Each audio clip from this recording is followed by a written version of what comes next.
Logan, welcome to Podcastina. Thank you for having me on Podcastina. Great name. Thank you.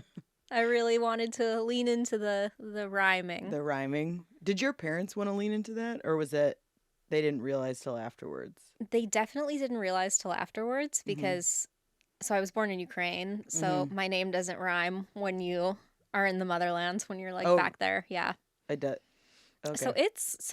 Galina's like a very formal, that's like as if my name was like Alexandria, it's Mm-hmm. that. Mm-hmm. Nobody in my family ever calls me Galina. It's Galia, which Mm-hmm. is like impossible to pronounce for people that Mm-hmm. don't speak Russian. Yeah, yeah. So I almost never, that wasn't their intention, right? They Mm-hmm. named me Galina because it was like my great grandmother's name, Mm-hmm. and nobody else had that. I'm also the only person in my family with my last name because this weird shit happens with Russian families where the woman gets an A added to her last name. So my Mm-hmm. dad's last name is Ravine. So I'm the Oh, only Ravina, and my mom never took his name, but what her last name is like my grandpa's last name with an with A an A on attached. it. Yeah. That's what I was just gonna. My name rhymes also. Yeah, it does. Yeah, but I everyone in my family has my last name, so it's not that. It's not like. But that's why I didn't know that. So when you get married, and it's just when you're born they add an A at the end, Hmm. no matter. Yeah, if you're a woman, you get an A. Oh my God, that would solve so much confusion in my life. Yeah. Were people assuming you were a guy? Almost most of the time, yeah. At least like on um like job application or just when I show up, usually people are like, that isn't what I was expecting. But Hmm. if it was Guntzelman and people knew what that meant, then that would be helpful. That's true. Yeah. Did people give you shit about your name rhyming? No, my mom wanted all our names to rhyme because my dad's name is Dan Guntzelman, and she liked how that sounded. So she wanted all our names to end with an N so we could have a similar, a lot of thought went into it, which I I don't know. I mean, I get that people put a lot of thought into their kids' names sometimes, but then when you hear someone's kid is named like Kyle or so, I'm like, is it just you like the sound of it, or like, do they think about it as much as parents who pick weird names Right. think about it? Yeah.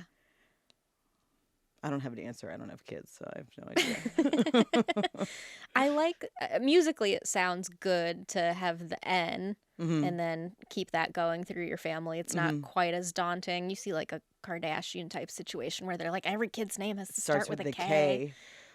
That one I always am like, you guys can cool it. When all the kids have a name that start with the same letter, that Hmm. happened. Do you watch Desperate Housewives, or did you ever watch I Desperate didn't. Housewives? How the Scavas, Lynette, Scav, all their kids' names start with a P, and I'm like, that's also just a weird letter Hmm. to lean into. They did that in Charmed. Oh, they did. Yeah, every witch had a P name. It was like Paige, Piper, Phoebe. Which that Ugh. one is kind of Phoebe's a little bit of a frustrating. yes. Yeah, I get that they think they're being so cute Uh doing huh. that one. It's not No, I agree. And as a person who struggled, and this wouldn't have happened. cute. Mm-hmm. First of all, I'm very grateful that we immigrated. Happy to be Mm-hmm. USA, Yeah, yeah, USA. yeah. For the Happy to record. be here. Yeah. Now that I've said that, I'll Mm-hmm. say if I had stayed in Ukraine, my Mm-hmm. name wouldn't have been weird. It would have never been a thing. Galina's a very common name over Mm-hmm. there. It's not weird. It's not out of the blue. Everyone knows how to pronounce it. Mm-hmm. But coming here and being a kid with that name Mm-hmm. was a struggle Mm-hmm. and can still be a struggle. Mm-hmm. I'll meet someone and I'm like, Galina, and they're like, Delina. And I know, no, Galina with a G. Jelena. Like, no, that's not what I said. Yeah, and when you're just like, it's not, because it's definitely not on that level, but people have a hard time with Gunselman because it's just, there's an N and a T and a Z in a row, and Too it many makes consonants. people, and and to me, when you say Galena, I'm like, yeah, I got it. Those are sounds I can make with my mouth. And then when I say Gunselman, people are like Gusselman, and I'm like, is it weird? Does it is it It's weird for not. you? Because it feels like it's not a hard one to get out, Yeah. but I also don't. I'm past caring. I don't know if like I feel like maybe it's different because I'm from here, so it doesn't. It's just never really upset me when people say my name wrong. I'm just sort of like, Yeah, that's fine. It's a pick your battles type situation. What are Yeah. you going to get mad about it every time? And they're probably Yeah. not doing it intentionally. I, Yeah. it's tough with that one because I feel like your name is relatively easy. It's not one that people should be so conflicted over. Yeah. But, you know, people struggle and they want to make things more difficult than they actually are. And I kind of had to just steer into the skid at some point with my name because I was very I was trying to remove myself from it rhyming when I Mhm. was younger because people gave me shit about it growing up. We had a girl named like Katie Grady and she got it just as badly as I did. Oof. Yeah. What's she up to now? Do you know? You ever I don't looked? know. I should check on her. See if She's a she probably got stripper. married just for a name. Yeah, yeah, Name yeah. change. Yeah, she married the first boyfriend she had, Smith. Yeah. Let's do it. Like lock it up. Yeah, yeah, yeah. But I tried to fight back on it. I was like, Mhm. no, it's not Galina Rivina, it's Galina Rivina. No one was picking up on that. Yeah, yeah. And I got to Mhm. pick the pronunciation because, again, I was the only one with it. Yeah. And then when I started doing stand up and you're getting your name pulled out of a bucket by people Mhm. that don't know you, and they were all just saying Galina Ravina, and I just said, fuck it, steer into Yeah. the skid. Yeah, and I also feel like it's memorable. It is. Yeah, Yeah. it serves me finally as Yeah, yeah. opposed to being It the finally thing. helps. Yeah. Yeah. It's and then I swear I'll stop talking about names, but whenever I fly, for some weird reason, when you fill out the info, my middle name starts with an O, so I just put the initial because it's the one on my credit card or whatever. But it always pushes it together, so it says my name is Logano. And whenever you get on a plane and you scan your boarding pass, the flight attendants trying to be personable will always be like, thank you so much, Galina, have a good flight. And every time they're like, thank you so much, Logano, and they look at me. And it just makes me, and it's so fast, and like usually it's a red eye or so I'm not going to be like, I'm not going to correct them, but it's Right. just, they have to live in a world where they're like, yeah, someone's name is Logano. This very average white woman has an insane name for no reason. Or it'll do Guntzelman, which is very funny to me because then it's Irish. And it just sounds insane. But, it's fun. You travel a decent amount for comedy now. Yeah. I was in Jacksonville this weekend. But yeah, I feel like it's in fits and starts where just when I get frustrated that I haven't traveled in a while, then it'll be so much that I'm frustrated by that. I'm learning that I just will never be happy, and I think that that's okay I just have to accept that. Because if it's one, I'm mad. If it's the other, I'm also mad. So, but yeah, a lot of flying, and or driving. So, what's the craziest shit you've seen on the road so far? the craziest. Ooh, I was actually just talking about this the other day with. Do you know Dave? Wait, you know Dave, Yeah, of course. right? Do you know Ryan Singer by any chance? Okay, so years ago, Dave and I were in Minneapolis doing shows, and we met up with Ryan, who was also doing shows, and we crashed at his hotel before we kept going somewhere else. But so we met him at his show that was in this very pretty but odd kind of theater on the it was a very good show, but it was just sort of a weird, surreal sort of it felt like a marionette theater. Already the setting was weird, and it was on one side of the road was this theater, and then it was woods on the other side. So it was Minneapolis, whatever. So we're standing there in the lobby after the show, and a man, and Ryan's selling merch that says aliens are real, something about aliens. And a man runs inside and just goes, I got to get one of those shirts, man. I need to get one of those shirts because the aliens are fucking coming and I need to get one of those shirts. And then he went off on this tangent where he was like, they're going to shoot missiles at us. He was like, but don't worry, I got a missile trained on them. I'll shoot them right now. And he was like, I'll shoot this place up right now.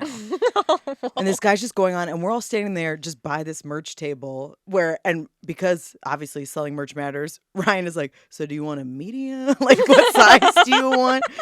And then this guy's he's like, I got to go. A missile's coming in here in 10 seconds. I got to go. He takes his shoes off and runs into the woods on the other side of the street. This is a guy who wasn't even at the show. He just came inside because he saw these aliens, whatever, Ryan's pro-alien merch, whatever it was. And so then all these comedians are debating, should we go follow him into the woods? Is this guy going to be okay? And he's already not. He's definitely not. He left his shoes here. And so then ultimately they called the police who went looking for him, and it was sort of like, I guess they were having an issue at that time of like, so either he had done too much cocaine and was like known to the police, or like this was like some, I don't know if like they already had a problem with a lot of people who were high on cocaine in the area, something where they were like, they think it's just cocaine induced psychosis.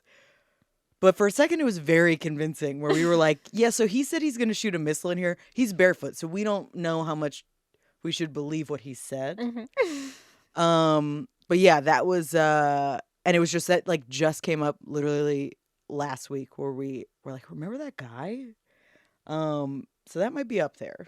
That's pretty far-fetched, especially the fact that he wasn't even in attendance at the show. He just... And the t-shirts weren't even that visible from outside. Like, I think one customer was like holding it up to look at it, and this guy just had his cocaine focus and like locked in and came in, and it was just a real a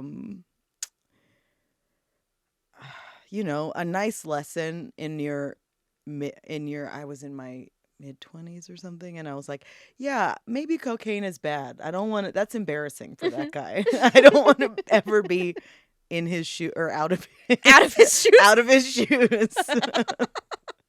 Yeah, exactly. Yeah, so stuff like that.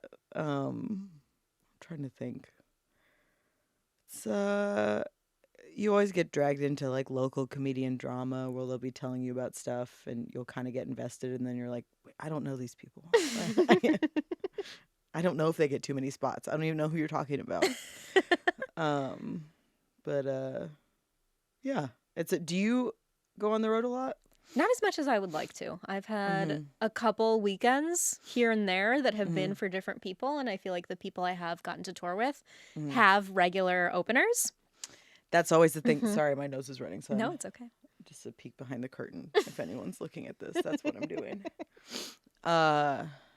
Yeah, where they have I've definitely been in a similar boat where they have a regular opener and they'll bring you, and it's kind of a one-off. Yes. Or one or two off, which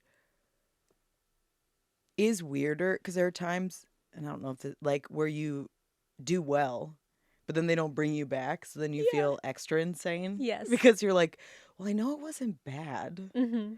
So maybe it's just me as a person. You know what I mean? I try not to take it personally with the people that I have gotten to go on the road with. I know what the situation is. What sucks for me is that having gotten a taste of that and how significant a full weekend of like 20 to 30 minute sets is, like 6-7 shows in a row, helps me grow so much that I'm really, really yearning to do more of it, like from a growth standpoint. But like the last person I did a proper weekend with is Preacher Lawson, who tours with his mom and his brother typically. So I'm certainly not going to outrank his immediate family as far as going on the road. I always kind of put it, I'm like, hey, if you need someone again, like we had such a fun time, I did well, and but you're not going to ever step on anyone's toes, especially that. Yeah, that one's kind of an extreme. Usually it's like a really good friend, but that's an actual two relatives. So you can't even be like one. Yeah, you don't need to bring the one. But yeah, that's the main frustration of, you almost wish that it was every weekend, because even though it's exhausting, or at least you get like, because for me it'll be like a month of like 2 or 3 weekends, and then it'll be like kind of 2 months off, and then another month where like randomly every single weekend I'm gone, and you want it to be closer together and more regular, because you're almost starting from square one when you go back. That's true. Like where you and by the end of the weekend you just are at a spot where you're like, okay, I like how that set was organized, I like everything I did there, and then you forget all of it. And it's like, that's one of the most frustrating parts about, like, I've just been dealing with this today, of you have to do it in front of people. Like, no matter how much you plan it on your own, there's you have to get other people to hear it. Otherwise, you have no real idea of if something works or not. Can't practice stand-up in a vacuum at all. It's maybe the only art form aside from, I guess, improv, Yeah. that you can't do, must be Without nice to people. play a guitar in just your bedroom Yeah. and get better. I would love to do that. Am I allowed to complain about something? Yes, But please. it's also, so I got added last minute to do a 4-minute set on this.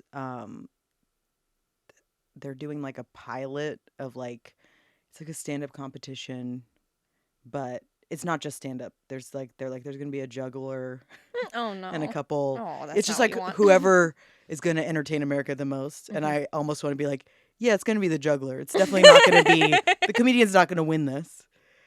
So I already know going in, it's like, it'll be fun, but it's Mhm. like, You might get second at best. yeah. But so it's got to be TV clean, which I'm not. You're not a I'm dirty not comic. TV. I'm not dirty, but I'm Yeah. not like the most clean. Or even Mhm. when it is clean, it's not the most like family friendly. Sure. Look, I've done a lot of brewery shows where I've walked families with children. That's all I'm gonna say. People with their kids there who thought it'd be cool decide, you know what? No. And it's so I've been like last minute doing the thing that always sucks, that is so embarrassing, of like messaging friends being like, could I do 4 minutes on your show tonight? Which Mhm. every time I don't know if you It's a get the, terrible I feeling. hate the feeling. Yeah. I hate doing it, but it's like, yeah, I can sit in my room and write out the 4 minutes of clean, like I can go through all my jokes and figure out what I'm going to do, but I won't have any idea or confidence in them. Or it could be that you do a set and it doesn't go well. Like, like what would you do in this situation where it's like, I don't want to do it in front of people because either way I'm gonna have to do it. Mhm. So let's just do it there. You know what I mean? No, I would absolutely. I'm such a prepper though. I need Yeah. to run things if I know I have some kind of audition coming up, and Mm-hmm. most of the auditions are that short, right? They're 3 to 5 Mm-hmm. minutes, which after a while of doing stand up, as you and I have both been in it, what, like a decade? Yeah. It's actually much harder to do those short sets than it is for me to do like a 10 to 15-minute spot, which is kind of the thing that I'm more used to these Yeah. days. Like that's the average. And so Mm-hmm. for me to boil something down to 3 to 5 minutes, I need to go run it at like an open mic or something, because I no longer know what a good way to piece that together is, Yeah. especially when you're bringing in the external element of it needs to be clean, it needs to be for TV, it needs to be this or that. I then have to like go through all my notes, Mm-hmm. put something together, and then go run it, because I need also the memorization. I need to say it to remember it. Yeah. And it's doing all of that, and it's also a thing where once you've done it for a while, most jokes, because most comedians, your goal is to be able to do 20 to 30 minutes or an hour so you can get paid to go on the road to do those. And so a lot of jokes, the beginning, they're like, most jokes end up being a 2 or 3 minute bit with jokes throughout it. And so when you have to do like 3 to 4 minutes, you have to just do short jokes to get the audience on board. You know what I mean? And it's obviously it's good practice, but it's been such a long time since. And I think the honest thing is like, you just go through all those longer jokes and you pick like the beginning part that works and you go, hey, guess what? For today, this joke is 15 seconds. Like there's nothing else on it. But yeah, it's look, I'm excited for the juggler and or acrobat who's gonna win. I'm like, should I just try and juggle and just have that be? I mean, it's not too late. They're probably not expecting like a double threat. Yeah, exactly. Yeah, triple depending on the number of balls that I use. That's right. I used to be able to not juggle at a level where I would show anyone Yeah, or but go audition with it, but just for fun, like as a party trick. And I have lost the skill. How did you get into? You were just like, I think it'd be cool to learn how to do this. I think my dad was like juggling around the house when I was a kid, and I would grab a couple tangerines and go to town. And how did your dad learn to? I don't know. Boredom in the USSR. I don't know. I was like, is this how he got your mom? He was like, check this out. Did a couple. Didn't keep her with it. Well, no juggler can't. Yeah. I wonder. No, I do think jugglers are happier people on average. I was like, do you think a juggler is sadder than a comedian? I just feel like there can't be. Yeah.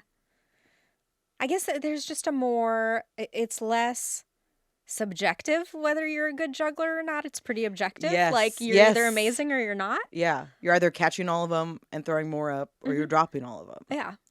Yeah, maybe juggling is the most objective art form. It might be. And then, yeah, it's tough because it also feels like the longer I do stand up, the more I think you're just trying to put yourself in enough positions where that night it's your crowd. Do you know that? Like, Yes. I used to be like, oh, these people are like funnier or less funnier, and that's how it is. And it's like some nights, even someone who you think is incredible won't have the best set, and it's just like whoever that crowd is more into. And just the more shows you do, the more likely it is that you'll get more shows with audiences that are hotter for you. Hmm. Specific, like, or at least that's what I tell myself. Yeah, and as you're in it further, you become seasoned, so you know how to adjust and you know how to kind Yeah. of scan the room at the beginning, assess what's going on, and maybe Hmm. you're going to decide to act one way. And sometimes I'm like in the mood to take the microphone out, other times I'm not. And I'm Hmm. like, oh, it needs to just be more me standing here Hmm. like a bodyguard outside a nightclub, just Yeah. telling my jokes into the Yeah. microphone. And Yeah. I don't think either of us are very physical comedians, so it's No. kind of an option for me whether I want to do that or not. And Yeah. I'm kind of having like a moment of Hmm. so much introspection and Hmm. intense feelings because I'm actually, so December 6th, we're just a couple weeks out from, is my 10-year anniversary Oh, from when I started doing stand wow. up, and that's got me fucked up. Yeah. Um, well, sometimes I debate if we can remove 2 years for the pandemic. I don't, Yeah, I but like, wonder I'm that too. like, I don't either because some people really thrived in that era and I hmm, decided not to. yeah, yeah, yeah. It was such a, like, the only, obviously, all of it was bad. But one thing that it feels like there is never enough time now. Everyone is spread so thin, and it almost, it's like, for me at least, it's detrimental. Where if I'm working on 1,000 things, I'm gonna be slower coming up with jokes. Hmm. But the all I'm saying, I think that, I don't know. You could make a whole list of people who it took them 10 years to get where they wanted to be. You Hmm. know what I mean? So I almost see it as like a good thing. I think so too. Didn't have the expectation to make anything significant happen before Mhm. the 10-year mark. Mhm. And I kind of think I almost accidentally manifested that nothing would happen before the 10-year mark because when I started, all I heard from everybody and their mother was it takes 10 years, it takes 10 years. So I just kind of drilled that Mhm. into myself so deeply that it was Mhm. like the expectation was nothing would happen before the 10-year Yeah. mark. And now that I'm coming up on it, I'm kind of panicking because I'm like, well, does that mean now I'm going to have all these insane expectations around what should or shouldn't happen? Yeah. And that's not true because now I'm kind of seeing, and I had this conversation with Bobby Lee, that it Mhm. like takes 15 years now. Mhm. And I'm like, oh God. I know. Well, but it's also, it's a weird thing cuz I'm now 11 years, I think. Yes.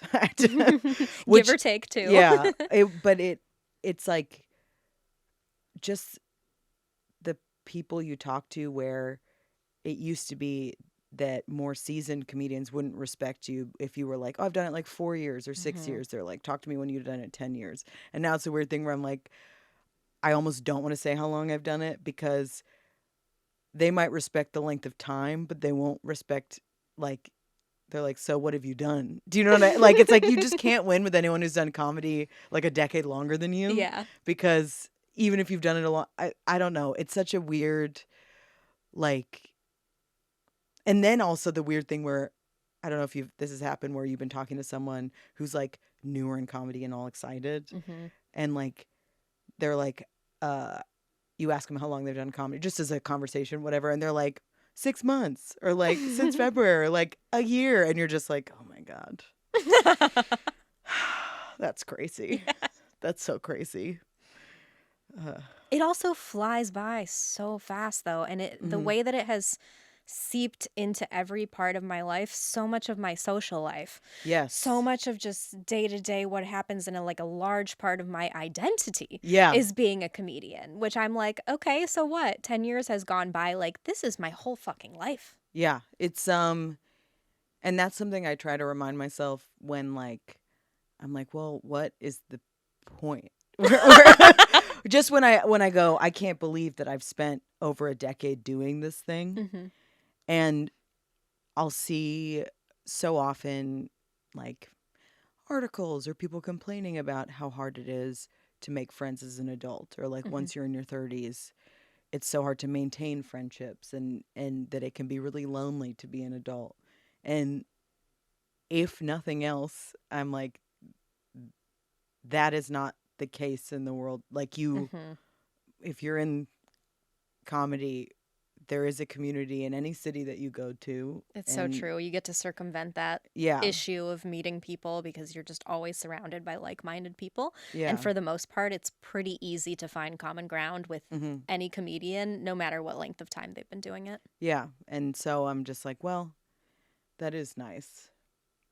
And it is a funny thing too, where universally comedians are just less enthusiastic than improv people. Yes. Like, I'm sure. We're the black cats, they're the dogs, the golden Yes, retrievers. exactly. Which is always why, because I wanted to be into improv.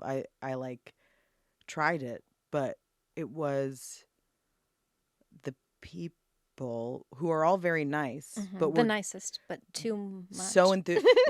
a lot of them, it seemed like they did theater in high school, which Mhm. I just didn't. Maybe my whole life would have been different if I had. But yeah, I just couldn't, you know, get amped about it. It wasn't something I could do. I do think it's, at least in my experience, it has been more painful to watch an entire improv troupe bomb than watching one comedian bomb. Yes. There's something Yes. more cringy about it being a whole group of people because you just Mhm. look from face to face and see the collective panic and see people trying to jump in and fix Mhm. it. And somehow it just keeps It getting gets worse. worse. It gets worse. It's so weird because you you spend years watching people bomb individually to the Hmm. point where like y it doesn't affect you anymore, or sometimes it's funny, Hmm. and sometimes like when it's a friend who's bombing and knows you're there and is even like talking to you while they're doing it, it's kind of like fun. It is fun, yeah. But yeah, watching improv that is bad, I don't know why. Is it because you're just watching a group of people fail and you're like, this is sad for all of you? Is that why? Maybe. I haven't dissected it enough. I Hmm. just inherently know that how I've felt watching an improv troupe not do well versus watching one comedian not do well, they're just like It's worlds so much apart. work. And I admittedly like haven't watched improv in a long time. And then I was at a comedy festival, I think last year, that was like comedy and improv. And when you were doing it, you got to free passes to all the shows, like with Hmm. your, and I had a little bit of time before a show. And I was like, you know what? I'll go to the improv show they have just because I have some time to kill. It's free. When else am I going to go? And so I went in the show, and it was like one woman by herself singing songs and like Uh-oh. doing a bunch of stuff, and I was like, wow, improv's really changed. I didn't. And then I looked at the schedule, and I'd gotten the venue wrong, and I was at Oh. someone's one woman show. But the whole time I was like, man, where's the rest of this improv group? Who's going to end this scene? Why is no one doing anything? And then I realized that I'm an idiot and I was at the wrong That's so funny. place. So it's good. Yeah. I want to talk to you about this because this Okay. cracks me the fuck up. Hmm. You like troll products. I do. Can you explain how this started? Take me behind the scenes Okay. of what that is because it is ridiculous in the best way. I like making like fake products or fake brands, like fake flavors of products. I don't know. I did You're like changing the packaging on, yeah, on changing stuff the at the grocery store. yeah, like Shark Week tampons, or like Olympic themed condoms. Um, I made Red Bull stickers so anything could have Red Bull in it. Just a bunch of random stuff. At first, it felt like my family. We used to steal signs a lot. Like this is something my dad does, or not anymore, but Mhm. like my cousin would do, where it was like a fun semi illegal activity that you Like get a traffic rush signs. from. Yeah, or like at restaurants or hotels if there was a sign out, or like not this because it's Mhm. too on display, but they might take like a sign from the bathroom Mm. here at Spotify and be like, "Look what Mhm. I did." And it so the fun like within limits rule breaking Mhm. was very familiar. And uh then it was I started teaching myself Photoshop, and it was like the easiest way to sort of learn was I would just take an existing label on something and be like, how can I make a believable fake label of this? But then I would just be like, well, I'll make it funny to me because, whatever. And then I was like, well, I might as well print them out and then go hang them up. Yeah. And then, yeah, just every time it was kind of like a rush for me to be like, yeah, I don't know what I'm doing exactly, but I'm doing it. And just seeing if I could actually do it and hang them up. And sometimes, people see them and it's a nice, it's validating that other people think they're funny. And then sometimes no one sees them. And my friend who I worked with a while ago, I was like explaining these pranks at a job interview. They were hiring me for this thing. And I left and he turned to the other guy and he was like, so she just does pranks for no one, which is kind of accurate. Are you hanging back and like observing if people are noticing what you set up? I've done a couple times when I made like fake frozen yogurt flavors. I took pictures of people looking at them. And it kind of depends on the if I'm worried that I'll get caught pretty quickly, I'll leave. But sometimes I'll try and hang out and watch people interact with it. Um, but it's kind of a mix. And I wish I've been asked why so many times, and I feel like I need to talk to a psychiatrist and actually narrow down, like, because the answer is I was like, I thought it would be funny Mhm. if I'm like, I don't But that know. makes sense if you grew up and that was kind of like a way that the family was Hmm. entertaining each other, and it's an incredibly harmless thing to do. That's what I got kicked out of a Costco once Oh, you did? What'd you do for. at Costco? So for Father's Day one year, I put my dad on Wheaties boxes. So and we were it was when I was traveling a lot, so we would go to local grocery stores. So like all over the US, I was putting his face on Wheaties boxes. And because it was for Father's Day, I thought, dad what is the grocery store that dads love the most? And I was like, Costco. I have to go do it at Costco. And so I'm not a member. But you can just kind of walk in because, Not anymore. They're scanning the memberships oh, now. they It are. just changed. Because I thought if you were buying alcohol, you don't have to be a member. So you can just Mm. say that you're. Well, anyway, I like sort of subtly walked in and was putting them up and got caught by their security. And they said I was vandalizing, even though it's Mm. just paper and tape. So it's Yeah. not really. They're like, you're like ruining our product with your vandalization. You have to leave. And they were like, we're going to revoke your membership. And they were like escorting me out. And I was like, I'm not a member. And then I left. And I ran into. I was like, it's a victimless crime, kind of, because they can't. Oh, yeah. I mean, who cares? But so that's kind of the worst. That's how. And then one time I had my mom helping me, and we got caught we were hanging a sign at a Subway. I said that they had a foot long ice cream sandwich, but it was but it was an ice cream sandwich on bread. So it was, and I made these signs and we tried to hang them up, and immediately, and I was like, Mom, go ask some questions to Mhm. distract the guy. And my Set up mom, a diversion. yeah, and she's very sweet, but it's not great at like lying. Mhm. And immediately he was like, "What is she doing? Are you guys together? Stop hanging that up." And so we got kicked out of a Subway. But yeah, it's just a way to feel a rush, I guess. See if I can get away with it. Yeah, sounds like you have sometimes. Sometimes, a lot of the time, yes. Also, it always looks really realistic. The stuff that you post, I'm like, is that for real? Like, it always catches me off guard, and I have to really look, and I have to be like, no, I know she's just fucking around, but it looks so authentic. Thank you. Yeah, it's sometimes I'm like, maybe I should make them worse so people. And then I'm also like, well, if like comedy really gets shitty and I can't get a job, hopefully someone will be like, can you graphic design this for Yeah. me? I need an exact replica of Crest toothpaste. But yeah, it's and then I have a couple that I'm like, now I've gotten in too deep where I'm like trying to do multi-level stuff, but then it takes so long to finish. Mm-hmm. But I got a couple in the works. I love So I just have to actually finish them. So that's the only thing that's left. And you just taught yourself how to Photoshop off like YouTube tutorials, or? Kind of. Well, one thing I will say, I'm tired of these YouTube tutorials. Mm-hmm. Just write it out. Make an Yeah. article. Everyone has a YouTube thing where I got to put the sound on, and I don't know. I don't want to listen to someone explain it. I don't want to have to scrub around to find the specific thing I want.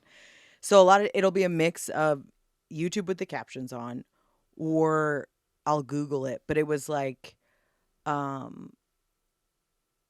don't know why. I think I wanted to make something dumb. I wanted to make I was trying to make a fake brochure for a man that I had hooked up with. Mm-hmm. That said, it was "So you fucked your first Jew," a brochure. Just Mazel tov. yeah, tips and tricks, Yeah. coupons, of course. Just and I was trying to do it on Microsoft Word, and then I think like Google, whatever the Google version of Mm-hmm. Word, and it wasn't. It was difficult. So then I started doing it on Photoshop, and Photoshop. The fun thing about Photoshop versus comedy, I really have to be very sober, very focused. Mm-hmm. Photoshop, you can get high and put the TV on and still learn how to do it. Mm-hmm. So, especially during the pandemic when it would hit like 7 or 8 at night, I had nothing to do. Yeah. And I'd be like, well, I might as well make something else on Photoshop. And it's kind of grown from there. And I also think I do it almost in a meditative, like what other people might do with knitting or something, Mm-hmm. where I know that now they've integrated AI and they can make it much faster. Yes. But sometimes I'll be like, no, I think I'm going to sit and individually cut these out because it's scrapbooking for me. Like it's a way to just turn my brain off. That's good, and it is a transferable skill. Yeah, I would hope so. Well, now it's like so many people are worried about like what jobs AI is gonna take, and I know graphic designers are nervous because, Mm-hmm. and then, so then I'm almost like, do I even need to learn the AI? Like already, AI is just no one's asking me to do it, so Yeah. it doesn't like, but yeah, I don't know, and then there's there's just other little things that I'd want to be able to do on there. I don't know to what end, but I don't know. Maybe that's a good thing. It's a fun hobby Mhm. it's whatever gets you into that space where you're like, Mhm. this isn't tedious. I Mhm. enjoy this. You're Mhm. obviously getting some kind of dopamine hit out of Yeah. it, like even just in the phone before you're printing it and taking it out and like posting it places. Yeah. You're obviously getting something out of it. I appreciate that. I like to know what people are doing for self-care. Any For other hobbies? um I well mm, It's okay if you're not a hobby person. I like to ask. no, it's good. Mhm. My boyfriend and I will go on like run hikes. I say run hikes because the running turns into hiking at a certain point. Mhm. And usually we mean to go for like maybe 2 hours, but we'll get lost and be out for like 4 hours. Every time we've gone, this is what's happened. So I guess that's kind of a hobby. Mhm. Uh I think that's I watch a lot of TV. Is Me that a too. hobby? Yeah, of course it is. Absolutely. um, uh, Whatever. I'm always curious about what people do to turn off, to mhm. relax, to What do cause you do? I'm a very active hobbies kind of gal, just Hmm. because I feel like if I keep my body moving, I can escape the demons. Yeah. No, that's a sip. Like I'll do a lot of YouTube video Yeah. exercising or things Yeah. like that just to ignore whatever I'm thinking But I about. watch a ton of TV. I'm a big Hmm. TV person, and then I'll read. Those are like Hmm. my leisurely things. But I go on walks almost daily. Walks Hmm. are pretty big for me. And then I surf and I play pickleball. Yeah. Oh, how do you play comedians in pickleball? Because I know a lot play. Are you mostly you're looking for actual competitions? No, You're. I'm very bad at it. I just started, but just as far as, Hmm. oh, it's something to do. I Hmm. don't have any like sets tonight. What can Hmm. I do so that I'm not, cuz I can only handle, I kind of get cabin fevery a little Hmm. bit where I can't do more than like one consecutive night at home. Like I Hmm. can have that TV rot night and just Hmm. turn on like Real Housewives and like Hmm. smoke a joint, and I need that sometimes. Hmm. I really need that. But night 2, I'm like, okay, You're it's like, got I to be gotta go do something else. something. Yeah. Yeah, yeah, yeah. No, uh well, I wanted to say what I've learned is I'm like that, but in a way where I have to learn to make myself go out because my natural inclination is to keep staying home multiple nights in a row where Mhm. I'm like, I don't really want to go do anything. And then I'll feel worse and worse each consecutive night. And then the next week when I happen to go out or plan something, I'm like, oh, I had more fun and I feel better if I Mhm. mix it up. Yeah. So it's going against my own like nature, I guess, where my tendency is to never do anything. And Mhm. then I regret that. So I'm trying as an adult to do more stuff. Mhm. Uh, Maybe it's like this for you. It's like this for me. I tend to oscillate mm-hmm, between introvert feelings and extrovert feelings, mm-hmm, where sometimes I'm just such an introvert and I don't have any bandwidth for socializing. mm-hmm, And then other times I actually recharge in an environment where I'm running into people and I'm catching up and I mm-hmm, can really feel in touch with like whatever my community is. mm-hmm, And then if I get enough of that, then I need to go recharge in solitude again, to the point where it's like I get maxed out pretty quickly on mm-hmm, the socializing, but mm-hmm. I need both. Yeah, I think that that is correct. Like I think so many people lean into whether they're an introvert or an extrovert, or they're like an introvert, extrovert. Mhm. Like they want to label what they are, and I'm sort of like, I don't think that you're one thing all the time. I agree. I think it's always kind of changing, and I don't know. But I also think some people, like my mom, is so good at it's second nature to her to stay in touch with friends. Do you know, like she it's not her being like, "Oh, I should plan something with so and so because I haven't seen." She just will constantly be like, "Well, let's do something," and she means it. And I feel like you need friendships with people like that, or if you need to make yourself be more of that person. But it's wild watching someone who is just good at it. Mm-hmm. That because you think when you're an adult you shy away from things that make you uncomfortable. I think at least, and you kind of lean into the stuff that you know how to do, and you forget that a lot of growing up is doing stuff that you're not comfortable doing. So even though it makes you be like, I don't want to be the one to like plan things, it's like, yeah, just because you're uncomfortable doesn't mean you shouldn't do it. Unless you do it and you go, I didn't have fun. I didn't Mm-hmm. recharge my social battery. And I don't like, you learn after doing it, but you should at least like try and do Mm-hmm. things that don't make you comfortable. Yeah. Because otherwise, that's where the growth is in the Yeah. discomfort. But also, I would hope most people aren't going out of their way to plan something, have a terrible time, and then just validate the fact that they should have never even tried. Yeah, I would hope so too. But also, you know what? Good for them for trying one time versus like, I'm never going to reach out to my friends. They Yeah, can reach out to me. that's true. Um, but yeah, I definitely go back and forth. But I do feel like as much as I complain, I'm definitely happier when I'm doing more stuff. Like whenever I'm like, I just want like 5 days where I don't have to do anything. By the end of those 5 days, I'm like, oh, I feel insane Hmm. if I've done nothing. Yeah. Um, but yeah, just getting out there, just trying to get out there. Well, and it's also like a weird because I work at the comedy store. it's a funny thing where your job is also incredibly It's so social. social. It's so It's social. incredibly social. Where even if you're not talking to your friends at work, They're going to come talk to you. they're They're gonna not going to give you a choice. no. And if it's not them, you're meeting like 300 strangers a night. Mm-hmm. So sometimes, and it's the main frustration with that is you could work a night where it's not a lot of your friends working, but you feel drained socially. Mm-hmm. So then you skip out on like a social event you would want to go to in a normal circumstance just because you're so fucking tired Yeah. from talking to people. And it's trying to like create a mental divide where it's like, yeah, but it's going to be different hanging out with your friends. It's not like 50 drunk people being like, how come this comedian canceled? And you're like, Mhm. I don't know, man. They didn't tell me. They just didn't show up. Um, but, and that like it takes away from hanging out at other comedy things. Like Mhm. when I'm doing shows that aren't at the Comedy Store, I'll make an effort to hang out there because I used to for a long time. Mhm. I'd kind of do my set and be like, I'm going to leave because you have this false notion that you're hanging out a lot at comedy stuff because you're doing it at work. But it's like you're missing out on hanging out with people you'd want to hang out with just because you're already drained from these other.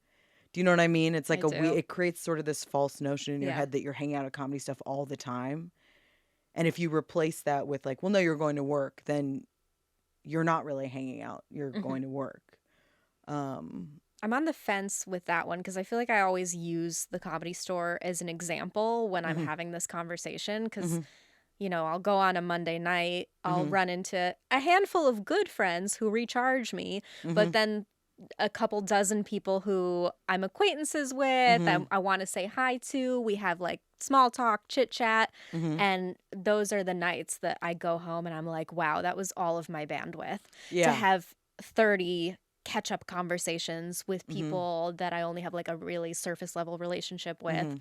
But at the same time, I crave that sometimes, and there's not a ton of spaces like that I can go Mhm. to and have that type of experience. It's Well, only ever other shows. but I also feel like the difference, which makes it nice to mix it up as opposed to just doing it in one place, is like if you're going to do a show at like West Side or something, or a show where the green room is all comedians you know and haven't seen in a while, and it's just like a fun hang. That's a different sort of vibe than when you go to the Comedy Store. It feels like you're kind of constantly moving between. There's just like a lot of Hmm. it's an Such a big amped concentration up, of people. yeah. Where I think it's kind of a mix that you kind of want both. You don't want it to always be a hey, how are you? Hmm. What's new with you? And I'll kind of I would just mostly go to the Comedy Store and not other places because I was like, well, I'm getting paid to be here, so I Right. might as well. And then I'll kind of be like, but I'm tired of this sort of where I'm not getting to actually like sit down and talk to like 3 or 4 people. It's sort Hmm. of like talking to someone for a couple minutes and then, oh, I'm gonna go talk to them or I'm gonna move and do something else. And but I don't know. It is always like there are times where it's very fun. Like sometimes I'm like, oh yeah, I get why I've continued to hang out here for The whole almost as time. long as I've done Yeah. comedy. Um, and it does feel kind of different now, I think, Hmm. where at least when I first started going there, it was a real like aggressive vibe. Hmm. And now it feels like there are so many people who I know and like who are there that it feels more friendly. I don't know if that feels similar Yeah, or I think I spent more time there in the aggressive era. mhm And in a way, I was more comfortable mhm because I knew more people, I mhm think. And it's shifted to where I don't know like half the employees now. I'm yeah trying to make an effort to get to know mhm them. Also, this is so inside baseball, but and I was like, who listens to that? Like, are they're gonna be like, oh yeah. yeah, no, I know about the Comedy Store. Yeah, I mean, well, also a lot of the door guys are people that are newer to me, or people Hmm. who someone will be like, oh, I've seen them around at open mics, Yes. and I, you know, maybe it's not beneficial to me, But you hit a certain point when you've done comedy for a long time where you, like, at first it's so cool to make your peers laugh. Like, if you're really doing a good job at an open mic, you're like, okay, I feel like I'm fitting in here. And then when you go out and do shows and perform in front of real people, they don't necessarily laugh at the same things that comedians laugh at. Mm-hmm. And you hit a certain point where you're like, yeah, I like making comedians laugh, but I need this to be my job. So I need to make regular people laugh. And that's when I start, like, I've done open mics less and less because I will try when I'm doing an actual show to fit something in, which is a slower way to make something work. And I know that there's still like, you have to do open mics, at least especially when you're starting. Um, but yeah, I don't know a lot of the younger comedians because I hit a certain point where I'm just like, I don't know if this is going to help me. Right. If this use of my time is going to. Yeah, doing too much of that is obviously diminishing returns. You just hit Yeah. that point and you're like, well, I just want to be relatable to real people. Yeah. And it's like, even, but then also whenever they're laughing and stuff, I'm like, this is what you guys like. Like I can't win. This is what I'm saying. I'm never going to be happy. I'm announcing it here today on Podcanista. Podcastina. I said it. Podcastina. Let everyone know. Yeah. And it's okay. I'll be happy sometimes. Yeah. Well, let's switch gears. How'd you meet your boyfriend? The internet. Oh, okay. We met on the internet. Nice. We met on Raya and agreed that neither one of us was supposed to be on there. This is the third time I'm talking about Raya today. Really? Yes. Because I'm on there. So it's kind of my only current reference point for dating apps. But please continue. Well, and I always feel so bad because so we've been together like almost 3 years. Oh, wow. And we live together. And I get how shitty dating is in general, and I especially get how shitty internet dating is in general, and I get everyone's complaints, and I feel guilty because I keep telling people, like, just keep meeting people on there, only because my it worked experience. For you. Yeah, well, talk to me in 6 months and I'll be like, yeah, no, it's all over. But it is, I don't think that I would have met him in real life. And I also don't think, like, another thing too is I feel like so many people focus on like a little thing that goes like, oh, that's a sign. Like, we won't get along because, like, you know, he is, I mean, my boyfriend is an avid cyclist, which he had no photos of himself riding bikes in his profile. I had no photos of myself doing comedy because I don't know about you, but I don't. Usually that opens a door to messages that are either like, oh, like, I've always wanted to try stand up, or like, people think I'm fun. Just I'm very withholding about it on dates, on first dates. And I also feel like that's a divide between men and women because when I was on dating apps, I would stumble on male comedians dating profiles, and all of them have photos of themselves doing stand-up. It's like a plus for them. And it's always egregious because it's a photo at like Flappers or Fourth Wall or something. And it's like the general audience doesn't know, but I know. Yeah, like, and they just think that it's like, oh my God, I can't believe they do. Like, but women, you don't want to tell them. It just, you never want to open that door. But I do now go hiking and stuff with my boyfriend, but I'm very much an indoor cat. I'm not getting out in the world. I don't ride bikes anywhere. If I never would have met him. And if I met him, I might have been like, we don't have any of the same interests. But I think it's so helpful to kind of reserve that and go out with people who don't have. I also feel like as a female comedian, and maybe you've been better than I have, but I dated a lot of comedians because they had the same schedule as you. There's like 10 dudes for every 2 women or 1. Like, so just numbers wise, it was very convenient. And it was exciting that they liked the same stuff you did. And as I've gotten older, it's almost more exciting in a different way to be like, this is my world and my stuff. You have your world and your stuff. Isn't it cool that we have enough in common and get along great, even though we have our own separate, do you know what I, like, I just hit a point where I was like, I can't keep running into people I've hooked up with at my place of business. I have to Yeah. I have to stop this. Um but so how was your Raya experience? I've just finally went on a couple dates from Mhm. it. I just got back on it Mhm. a few months ago. Mhm. And for the most part, I'm seeing guys in like London and Dubai and Mhm. Singapore, and it's like, ugh, what are we doing here? Yeah. I don't know how you like cuz it is a lot of like DJs hmm or real estate agents. I feel Yeah. like a lot of those. There's a lot of real estate agents, there's a lot of lawyers, there's a lot of Mhm. people. It seems to be really hot for traveling. Everyone puts that they're Yes. traveling somewhere, and And I get it. so many pictures of guys in the car. Like they Yeah. just realized they had to take a photo of them. So many with their seatbelt on, just like this. That's every app. It's I know, and I'm just like, men aren't getting their photos taken by people. No, they're Like not. it's so many of those, or like a mirror in a gym. Which is Um, such a no. it's such a Hard pass. it's so but something I do try to remind myself, which like I so my parents who have been together over 40 years. My mom was an English major, like incredibly fast at typing, always grammatically correct.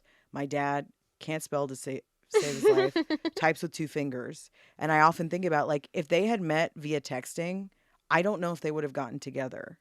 Do you know like hmm that she would have been like, what the fuck is it? Who types like this? So They overcame it. yeah. And I think also like I don't know. I tried to just boil it down to like because at first I was like, oh, I want to like really feel something crazy when I meet a person, and then I was like, you know what? I'm just gonna look for someone who's like fun enough that I want to see him again. That's hmm it. Yeah. And What clicked for you guys? it was like every time we hung out, I was like, yeah, I'd like to see him again. Which doesn't sound romantic for him. But then it became a like I just never stopped wanting to hang out with him. And that is a very different like I used to like have a crush on someone and feel kind of like crazy when we'd meet up and I'd be so nervous. And I get the fun of that. But it's just this sounds very corny, but it's just totally different when it's someone who like half of the like butterflies and everything is like, "Oh, do they like me too? I don't know." hmm And it's just such a different It's anxiety when you're feeling butterflies. yeah, and like this is more just like I know he likes me as much as I like him. And that's How soothing. What is that and it like? well that's and it's just a very weird, you know, and again, watch, I could fuck it all up. No one knows. But if you do, 3 Yeah. years is an accomplishment. Yeah. And living together for almost a year and it's You might as well be married. we might as well be and it's like it's been all a good experience. And it's just very different than any other way I've gone out with people where and that's the only thing like friends that are internet dating where they'll be like, well, the gym one I get, that's an exception. If they're taking gym selfies, get out of here. Yeah. But if they're like, oh, he likes fishing, gross, I don't like fishing. Like I'm not gonna it's like I think straight men don't know how to present themselves. hmm You know what I'm like Yeah. And the they ones that do, the, it's because maybe they're overly presenting themselves, or yes, they're and it's a kind of lot like they've lived their whole lives kind of being like they're the ones who pursue women based on how they do you know like it's a mess over there for yeah. men. So I all I'm saying is like I would just like to me it was like a fun thing where yeah, I'll meet up with these guys and go out. Like we can go out once and the beauty of it is you don't work in comedy. I don't have to keep seeing you. If I say, "Hey, you're very nice. I don't want to see you again." Or like usually I'm not going to I would never ghost people, but I would just lie and be like, "Hey, I'm sorry things are like between me and my ex are complicated, but we're going to give it another go, but you're really great. It was really nice to meet you." Cuz in my mind I was like that's kind of the nicest way to I'm not ghosting them, but I'm Yeah. shutting it down. You're making it not about them. Yeah. But I'm sort of like there's no reason not to meet up with people, and then even if it's like 20 minutes in, you're like, absolutely no, you call a friend and get out of it. I just think it's like the universe has created a no fault way to find out whether or not you want to go out with a guy. Like, take advantage of it. And girls are like, well, I don't like how he says this. I don't like this photo of this. And I'm like, then Then be alone. yeah. Or just, I think it's like people take it too. Another thing is like, I loved getting incredibly high and just messaging weird shit.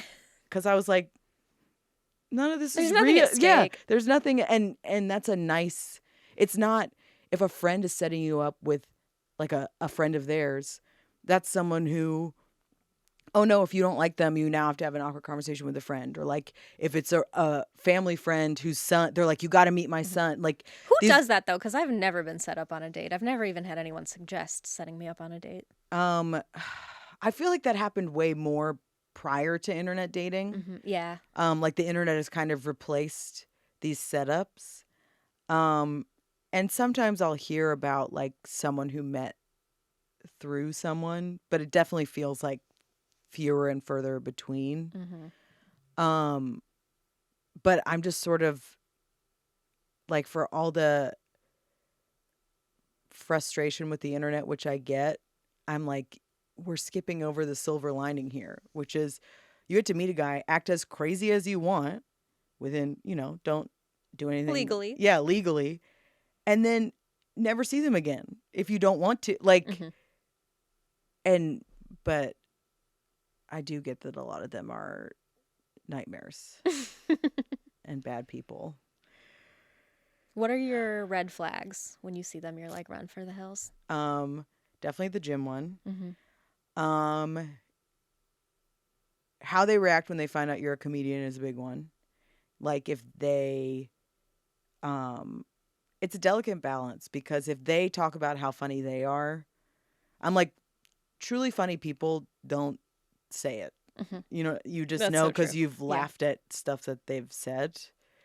Or on the flip side, if I'm kind of joking around because I'm having fun, like there have been times where guys are like, I feel like I don't even have to, like, because guys always want to make women laugh, and they'll be like, I don't really feel pressure to joke around, like you're doing enough of it for the both of us. And then I'm always like, well, one, that makes me feel like a freak, first of all. And two, it's not so you can be lazy. This is just me having a normal conversation.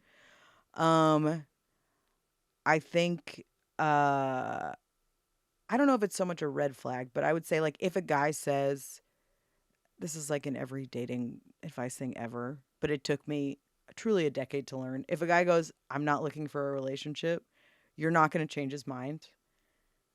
If that's what you want, you have to be honest with them and move on. You can't just be like, I'm cool too, even though your stomach feels like it's shrunk like a raisin the entire time you're going out.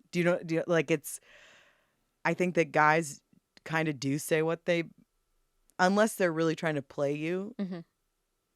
No, I don't think they would risk playing someone that they really see a lot of potential with. I think it's kind of different between, and it's ironic because men are attracted to so many more women, and we're attracted to so many less men, and I have to like boil it down so much more. But yet the flip side of that is I feel like a lot of women are more willing to try to turn just about anything into a relationship because we are nurturers and we want to be married and like want to be in a position where you're like in love with someone, right? Everyone wants that.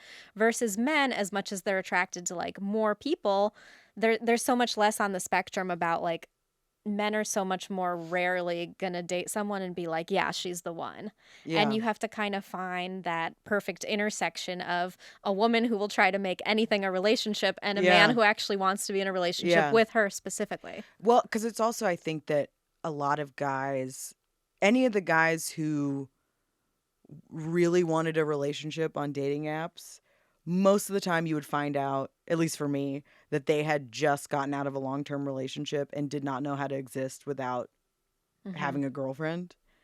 It was kind of rare that it was a guy who had been single for a normal amount of time. Like, I feel like most of the, like, you're kind of looking for someone who is open to a long-term relationship but isn't only looking for that. I almost feel like it's a red flag if all they want is long-term, because then they'll skate past Right. like compatibility They'll just issues. shove anyone into that role just to Yeah, have they somebody there just taking want to care of have them. someone there.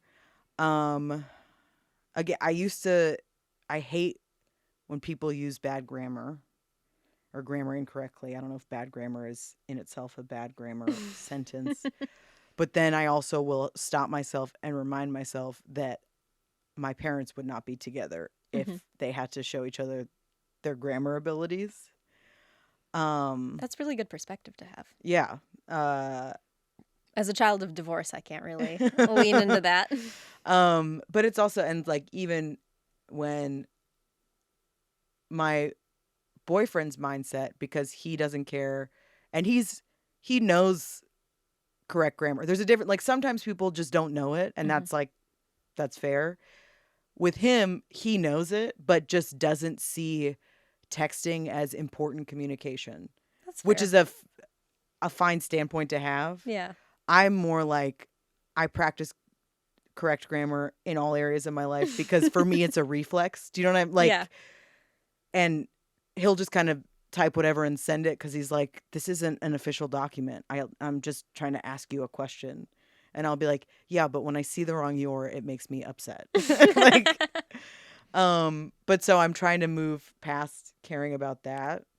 I mean, I That's feel such like a small thing because it's not about, but it doesn't reflect on how he treats you or treats the relationship. and I do feel like now people focus so much on little things. They really do. Because it's so easy. We have this, illusion of endless choices because of the apps. So things have been Yeah. ruined. And I find myself doing that too. But I also come from the stock of like, I'm such a crush girly. I will get a crush. And I think I am my best version of myself when I have a crush on someone because I just optimize every single area of my life because in the back of my head, I'm like, I'm trying to impress my crush, right? Yeah. Which I recently just learned might be a sign of a type of autism.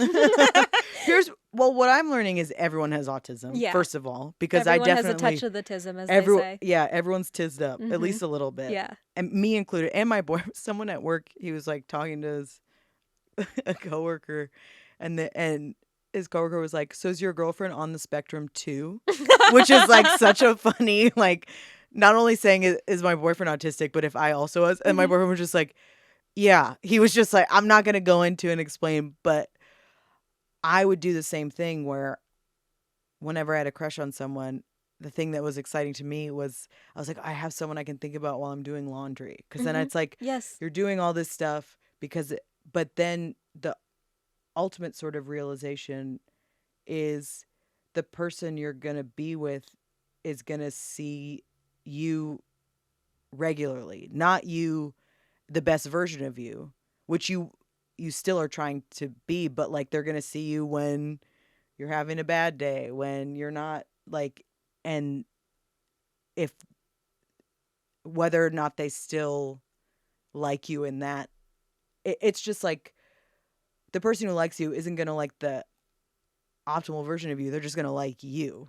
You know what I mean? You would hope so. Yeah. That's what, well, that's, it was sort of like a real learning experience of, because I feel like I've been in so many things where I did kind of like the optimal version of myself, or I tried very hard, and it'd be a guy who was kind of dragging his feet, where, because there are a lot of guys, I will say, who want everything except for calling it a relationship. Yes.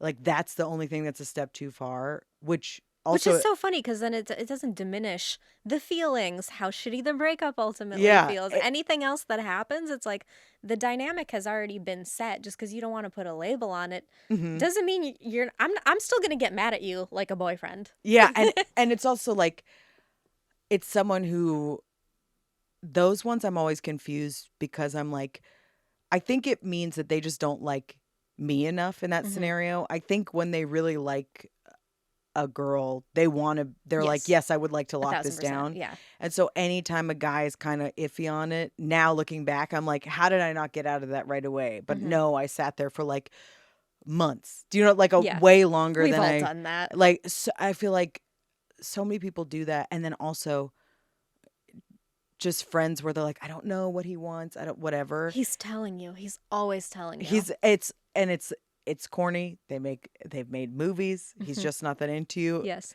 I think in a nice, I see it as a positive. Men are pretty simple in that way. Where like Yes. when they like you, they want to be around you all the time. They want to tell people that they're with you. Yep. If they don't like you, that's when they're like, I'm not sure. I don't know. Like, but I'm so busy right now. yeah, once things calm down. But so my boyfriend came with me to a friend's wedding, and the reception was on a Monday. Oh, Randomly, someone 'cause was trying to save money. They just that is exactly what they were, very open about it. They were like, we're trying Yeah. to, but so it was kind of late, and I kept apologizing to my boyfriend that I'd kept him out late and took him to this thing with like my friends and all this stuff. And then he was like, you don't have to apologize. I like hanging out with you. And it was after years of anytime I trap some guy into coming with me to something, he so clearly did not want to be there that I felt like I had to apologize the whole time, versus being in a thing where like, when I've liked a guy and he's like, hey, do you want to come with me to meet my friends or something? I'm like excited to go do it. Cause I'm like, yeah, I would love to fill in some more blanks about but so it was just oh, right. If they like you, they just want to hang out. It's pretty, I'm not saying anything groundbreaking, but it does feel like and friends of mine who all this like, and it sounds like I'm like, now that I have a boyfriend, I figured it all out. But when I talk to friends who are married, they say a similar thing of like, it feels totally different. Like, and it almost not in an exciting way at first, because it's not the like, I feel crazy, what's going on, but it's more just like all of a sudden a couple months go by and they're now so a part of your life, and you're like, how did that? Yeah. Secure? Yeah. Whoa. And it's like, oh, I don't feel crazy texting him. Like, Yeah. I'm not going to throw my phone on the other side of the room and be worried whether or not he's Yep. going to text me back. and they don't think, like, they're like, yeah, you're not bothering me by like hitting me up. Yeah. And it's just a very yeah, It sounds simple, but it is important to reinforce that message, because time and time again, you've been through it. I've been through it. I don't think I have a single friend who has not been through that, of the texting and the throwing your phone across the room. and also, that's so real. but it's also, and then you go do like 1,000 other Yes. things, and then you'll like look at you put your Yeah. phone face down no Is matter what he it is. watching me be good and working out at the Yeah. gym right now? Can he somehow tell Yeah, telepathically that I'm being good right now? And you're almost like, if I just do enough good things, the universe will get this man to see that I'm great. And it's like, not trying to like pep talk, you already are great. Do you know what I mean? Like, you don't need to do stuff to prove it. Yeah, you just have to Like, find someone that sees it. Yeah. And it's like, it is nice with the world's not being wonderful. I do feel, especially, it's like, and again, all this feels annoying but it's like, female comedians aren't supposed to have good relationships. You know what I'm like? Yeah. Comedians, It is a it's supposed cliche. to, it's Yeah. like, it's supposed to be hard to find a relationship in general. And so like, I do have the anxiety of, I'm like, I know I'm gonna fuck this up somehow, because there is, and it is something that I have dealt with in a relationship that's good, is another thing is, once you date someone who's a non-comedian, once they find out you are, at first they think it's kind of fun. They're like, oh, you work at night, you're out every night. And then you'll always hit a hurdle of, they're like, oh, you meant every night. Like, that's what you meant. And trying to explain that, well, this is a thing that is important to me. Like, I would never ask someone I was with not to do a thing that's important to them. And with him, like, kind of the solution was, we do these long, like, instead of a date night, we'll do like during the day where we do like a long hike or walk, and then we'll go like get food. Like, the workaround has been that we find time during the day, because he knows that nights are just kind of a mess. But it's the first time being with someone who it wasn't ultimately a deal breaker, where like other people, they'd hit a wall where like, I just don't think this is the kind of life that I want. Whereas he was like, well, let's find a way that like I'm not frustrated that you're busy every night. And I was like, or you'll break up with me? He was like, no, that's not what I'm saying. He's like, every single time where I'm like, Yeah. you mean that's it? You don't want to, and like that nervousness is so ingrained, I feel like. And every time he's like, yeah, we're not breaking up. That's not the conversation we're having. I'm just like, maybe we could find some time that doesn't upset you. And I'm like, yeah. And every time it's just it's just such a different, and you realize like, and that is the most frustrating thing. I love romantic comedies, but that's the most frustrating thing It of is. like, you so believe that the whole thing is supposed to be the, oh, we're not right for each other. Will we get together? We won't. And then He's going to chase me down at my gate at the airport. yes, Yeah. exact. Like you're so, I'm like, who came up with this? Was it ultimately a guy? Well, yes, because it was probably male writers Yes, dominating yes, Hollywood for all exactly. these years. Where I'm like, this is more exciting for them because they can put it off till the last second. You know what I mean? But because I do love watching stuff like that, but it is such a real lesson that you don't, it's regular relationships don't make good movies because they're boring. It's so true. And those movies have turned not just our generation, but several generations of anxious women into shelter dogs where Yes. where you're like cowering up to some guy going, you sure you still want me? Like, you sure you're gonna take me home? And it's turned into that. And then the comfort like feels so foreign Yeah. that you people almost don't mistake want it for to. a lack of chemistry. Yeah. Where, and it's like, I will say, like, at the same time, though, sometimes I'll look at, like, the sex subreddit. It's fun just to look at. And my boyfriend and I will look at it together because people will write, like, insane questions.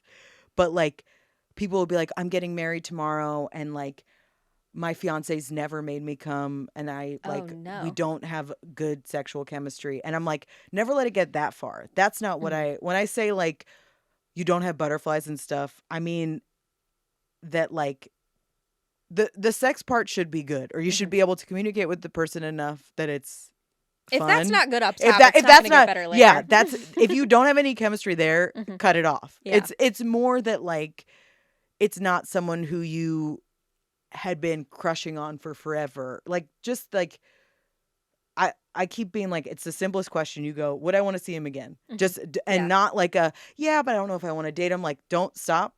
Do you want to see him again? Yes, no. If it's no, cut him loose. If it's yes, see him again. And like, but yeah, it's just, I feel like, and it's crazy, like, because supposedly, like, men are getting more and more right wing, like younger men, and women are getting more and more left wing. Yeah. And it's like, it feels like in every way, men are using the internet as like a service to remind themselves that there's so many fish in the sea.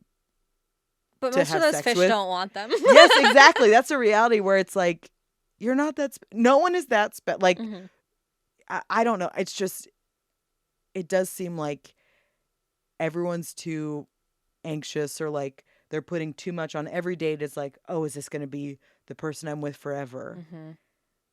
And I don't know. I'm like, you can't discern that from a first date. And you can't know. And like, yeah, sure, there are some people who fall in love at first sight. But I think everyone hoping for that is, why not just see if you can like have a good time for like 2 hours? Yeah. And then see where it goes. But I also know that it's like annoying to hear that. Like, it's annoying to hear good advice. Yeah. It can't. Well, it's annoying when you don't want to listen to it. That's the thing. If someone is hell bent on trying to force their beliefs in it, no, I can change him. I can do this. It doesn't matter. Just because you're trying to tell me that most guys, if they say, "Oh, they're busy right now. Oh, I don't want a relationship." Yeah, but not my guy. Yeah, not exactly. my guy. They're like, he's different though, and I'm like, no, he's not. He's really not. And it's also, I think, yeah, you have to get comfortable with the idea of like, you're like, oh, I have a good time with this guy and we have a really easy time talking, but he doesn't make me feel crazy like that other guy that I went out with. So that must be a bad thing. Mm-hmm. And it's like, no, if you're living the rest of your life, you kind of don't want to feel crazy. Because when I have a crush and feel crazy, you feel almost manic. Yes. Do you know what I mean? Like, Oh, yeah. and then you're like, yeah, I'm exhausted. Mm-hmm. I don't want to feel that way all the time. I want but- peace now that I'm older. Yeah, I it's really want peace. you want, I don't know. And then I also like, it's funny saying all this because it doesn't sound very romantic. Mhm. And like my boyfriend will joke with me where he's like, oh yeah, you just didn't care and wanted to keep hanging out with me and had no actual feelings. I was like, no, that's not what I'm saying. I'm not saying that. But I don't know. It feels different from the beginning. Mhm. Like it's just a whole different. And I would say, sorry to be unfair, don't date comedians. Yeah. Except me. I'm Yeah. wonderful. Date female comedians. Yes. I don't know why, and I maintain this, but with male comedians, you're getting this added element of when they're really funny or have a good set, there's a chance women will want to have sex with them. Mm-hmm. So it's very much tied to their ego in a way with women where, yes, you want to be really funny. No one's going to fuck you. Or whoever Never. wants to fuck you afterwards. Mm-hmm. Usually Granted, not fuckable. Yeah. Like, unless you're Ali Wong, you're super famous Mhm. and hot guys are sliding into your DMs. Yeah. I know that happens. But when Yeah. you're an average female comedian, it's sort of like, it's not tied to your view of yourself in the same way for a man. It's how they prove their like virility or so. Mhm. So I feel like there's an added element with dating male comedians that I'm like, don't do it. Yeah. But maybe I'm being unfair. I'm sure that it works for some people. There's exceptions to every rule. There's exceptions to every rule. We both know wonderful, married, Yes, humble, normal male comedians. That They is true. exist, but we both also know the guy who thinks that, he might be objectively a 4, maybe a 5 on a good day. Mm-hmm. And he is frustrated at why the 10 is not going out with him. Yes. And also ultimately, I think a lot of male comedians will like kind of kid themselves that it's fun to date a female comedian. Mhm. And it will be fun for a while. But then when it sinks in that like she's always going to be at his job, he's never going to be like going to his job and just being with his bros or just existing in that world separate from her. They don't like it. And they also, I think at the end of the day, a lot of them want to just go home to a girlfriend or wife who thinks they're the funniest guy no matter what their set was like. Mhm. They don't want to go home to a girl who's like, well, yeah, here's what I thought about like this joke. Like they just want a girl to be like, oh my God, babe, you're so funny. That's so real. Like, and it was a thing where I used to like, I was like, yeah, I'm like 3 years clean and sober from hooking up with male comedians. And people were like, oh, you're sober? I'm like, no. That's not what I said. I still drink and do drugs. It's not that. But I like hit a point where I was just like, yeah, I kind of want this world to be just for me. Mhm. I hit that point. So I'm Mhm. trying to find now Mhm. what is hopefully not too difficult of a middle ground where Mhm. it's someone that understands my world, right? Maybe they're Mhm. in something adjacent. Maybe they're Mhm. in production or they're just a comedy fan, not in a weird way, but in Yeah, a way yeah. where they understand what the lifestyle is. Yeah. But it's not someone that I have to either feel like I'm in their shadow and then be worried that if I'm dating someone who's like on a higher level comedically that then somehow it's going to take away from my accomplishments because people will be like, oh, well, she's dating so and so that her stuff doesn't matter. And or that it's someone Yeah. who's, I mean, I can't date someone newer than me, and I also don't really want to date a peer because similar to you, like I've done it. I've Yeah. spent years dating comedians. Yeah, Like and- I lived it Yes, enough. it's like at first I get that it's fun because Mhm. it's like constantly you look around and someone who you've known for a long time, you go, oh, I never thought about them that way. And then Yeah. all of that it adds an element of like, it's like having a crush on someone at work where you're Yep. like, oh, I want to look cute when I show up to whatever because I might see them there. But like, yeah, you've spent so much time in this world, you deserve to have it be just your world. Yeah. You know what I mean? Mhm. And yeah, it's just yeah, dating a newer comedian. Then like sometimes you never know with like newer comedians. If it's like a newer, younger male comedian who's being overly nice, Mhm. I'm always like, and this is me and Paige Weldon talk about this all the time, where it's like, are you flirting with me or do you just like respect me? Yeah. Like, Oh, are I you talking to definitely me deal with because, this, yeah. yeah, are you talking to me because like you think that I'm funny? And most of the Mhm. time I'm like, I know it can't be that. I know that you're a young man. I know that's not why that's happening. But then, yeah, it's just a weird, you're like, yeah, if it's newer people, I'm like, they need to fuck their own peers. Like Yes. they need to figure this out Yeah. in their whatever. But yeah, just, and usually I think that it's almost a good sign where like at the beginning of my boyfriend and I dating, he came to more shows because he wanted to see what it was about. Of course. And then like further in our relationship, he hasn't come to shows in months, but not in a way where I'm like, I'm happy with it that way. Yeah. Like where he's more like, yeah, that's your job. That's what you do. You don't follow him to work. Yeah, I don't. And then like, well, not that he knows that, but no, and it's like, and like I get very jealous, Mhm. but like in a fun, like he's someone I'm with where when I'm talking to him about it, it's like in a funny way. Do you know what I mean? Like it's not like he had to text my mom about he was talking to her about her bike, and so she was like, oh, if he could call me and help me fix it. And I was like, yeah, he'll give you a call. And then he called her and they talked for a while, and I was jealous afterwards where I was just like, I don't know, it seemed like you and my mom were really hitting it off. And he was like, you told me to call her, you can't be mad.